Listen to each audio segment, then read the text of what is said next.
Hello students, मेरा नाम है अरुण शर्मा। आप सभी का अरुण कोचिंग क्लासेस में बहुत बहुत स्वागत है।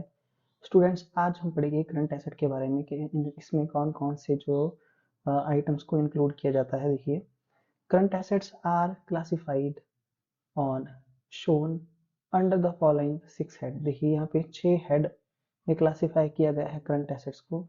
Current investment, inventories, trade receivable, cash and cash equivalent, short term loan and advances and other current asset. और मैं आपको बता देना चाहता हूँ एग्जामिनेशन पॉइंट ऑफ व्यू से ये सारे ही बहुत ज़्यादा इंपॉर्टेंट है।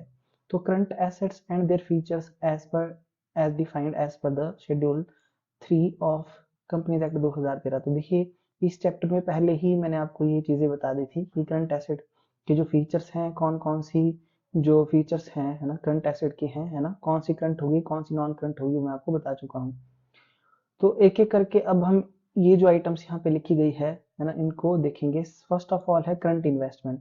Current investment are those investments which are to be held to be converted into cash within a short period. ठीक है, वो इन्वेस्टमेंट जिसको जो है कन्वर्ट किया जाना है कैश में, वो भी विद इन शॉर्ट पीरियड, यानी कि विद इन 12 मंथ्स और within the period of operating cycle.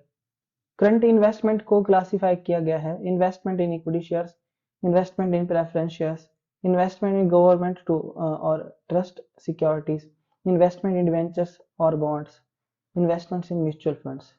ठीक है, ये सारी की सारी जो है किस में आएंगी, करंट इन्वेस्टमेंट में आएंगी। ओके, उसके बाद इन्वेस्टमेंट इन पार्टनरशिप फर्म और अदर इन्वेस्टमेंट, है ना। नेक्स्ट है यहाँ पे इन्वेंट्रीज। इन्वेंट्री का मतलब है stock held for the purpose of trade in the normal course of business for manufacturing और trading goods. Inventories include the following. देखिए, इन्वेंट्री में क्या क्या आएगा, raw material, work in progress, finished goods, goods acquired for trading, है ना, जो goods हमने परचेज किए हैं ट्रेडिंग के लिए, है ना, stock in trade, stores and spares, loose tools, ये सारे इन्वेंट्री में इंक्लूड होंगे। और स्टूडेंट, ये भी मोस्ट इंपॉर्टेंट आइटम है ना, कि इन्वेंट्रीज में क्या क्या चीजें इंक्लूड होती हैं, ये भी पूछा जा सकता है। ठीक है, उसके बाद नेक्स्ट है ट्रेड रिसीवेबल। ट्रेड रिसीवेबल का मतलब है amount due on account of goods held और services rendered in the normal course of business, receivable within period of 12 months from the date of balance sheet.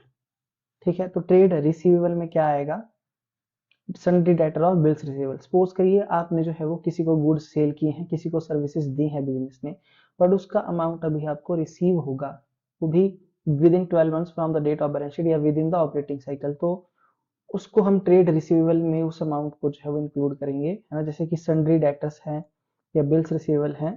Okay, तो यहाँ पे note करने वाली बात क्या है, देखिए, it must be remembered that if the provisions for doubtful debts is shown as per under long term provision or short term provision, then it will be shown by way of deduction from the amount shown under trade receivable। देखिए, यहाँ पे क्या बोला गया है कि ये बात जो है वो मतलब ध्यान में रखने वाली है कि provision for doubtful debt is not shown as provision under long term. देखिए, इसको जो है वो लॉन्ग टर्म प्रोविजन या शॉर्ट टर्म प्रोविजन में नहीं शो किया जाता, किसको, प्रोविजन फॉर डाउटफुल डेट को।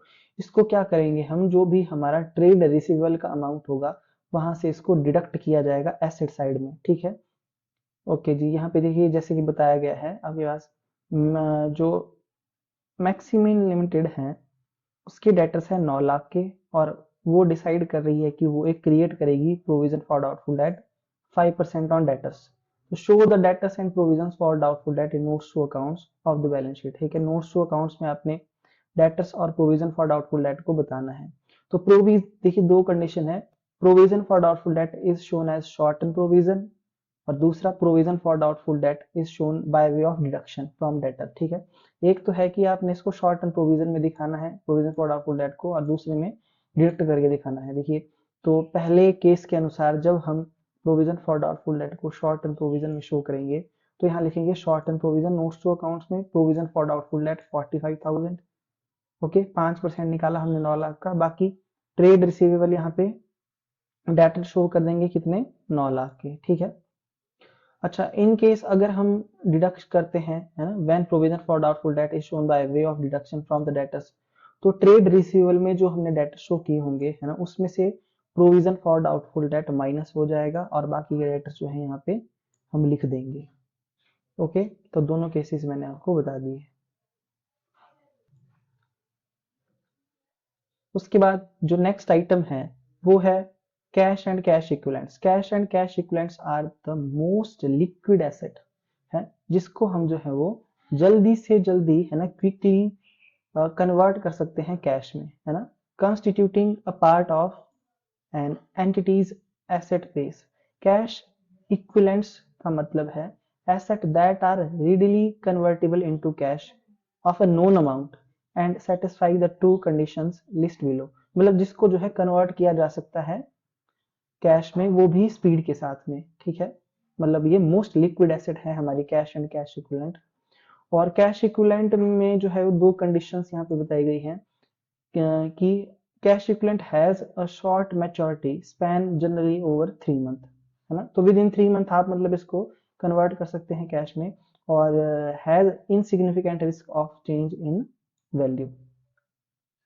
Schedule 3 of the companies act 2013 requires that cash and cash equivalents be classified. देखिए कैश एंड कैश इक्विवेलेंट में क्या आएगा, बैंक बैलेंस, है ना, cheques, draft in hand, cash in hand, others, e-marked balance with bank, okay, shall be separately stated. Balance with bank held as margin money of security against the borrowing, guarantees and other commitments shall be disclosed separately. Bank deposit with more than 12 months maturity. So student, ये जो आपकी items हैं यहाँ पे, ये पहली 3 item ये question में बार बार रिपीट होंगी। ये लास्ट वाली आइटम है ना, ये भी बहुत जरूरी है, और ये जो है ये जो ई वाला जो पॉइंट है वो भी बहुत ज्यादा जरूरी है। तो देखिए इससे आपको किस टाइप का क्वेश्चन आएगा, मतलब आपको सब हेड और हेड पूछे जाएंगे, है ना। तो मोस्ट जो इम्पोर्टेंट है उसके लिए मैंने अलग से एक लेक्चर बनाऊंगा मैं, है ना। तो आगे देखिए short term loan and advances, इसमें क्या आएगा, शॉर्ट टर्म लोन है एंड एडवांसेस का मतलब है loan and advances given to business associate and others which must be settled within 12 months from the date of balance sheet or within the operating cycle। मतलब क्या है, देखिए कि loan और एडवांस जो है वो बिजनेस ने दिया है ना, किसी और को, है ना, तो उसकी सेटलमेंट जो है वो बैलेंस शीट से 12 मंथ्स के अंदर अंदर हो जाएगी, ऑपरेटिंग साइकिल के अंदर अंदर हो जाएगी, ठीक है। तो these can be of 2 types, loan and advances to related parties, others.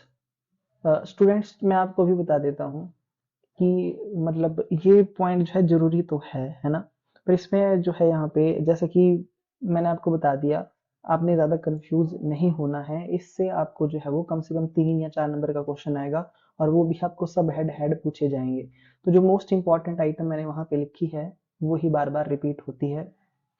Other current assets represent the current assets that do not fall into any other current asset category mentioned before. For example, prepaid expenses, accrued incomes, and advanced taxes, dividend receivable, balance in input CGST, input SGST और input IGST। तो ये सारी जो है other current assets में हम जो है वो शो करेंगे, है ना, कि जो ऊपर वाले किसी भी कैटेगरी में नहीं आती है, जितनी भी अभी तक मैंने आपको सारी कैटेगरी दिखा दी, है ना। जैसे कि यहाँ पे बोला गया है ना, देखिए एग्जांपल दिया है, prepaid expenses, accrued income, advance taxes, dividend receivable, है ना, इनपुट सीजीएसटी, एसजीएसटी, आईजीएसटी, इनका जो भी बैलेंस होगा इनपुट का वो अदर करंट एसेट में शो किया जाएगा, ठीक है। उसके बाद देखिए यहाँ पे क्या बोला गया है, contingent liability and capital commitments, ये मैं आपको नेक्स्ट लेक्चर में समझाता हूँ, है ना। आज के लिए इतना ही, थैंक यू सो मच।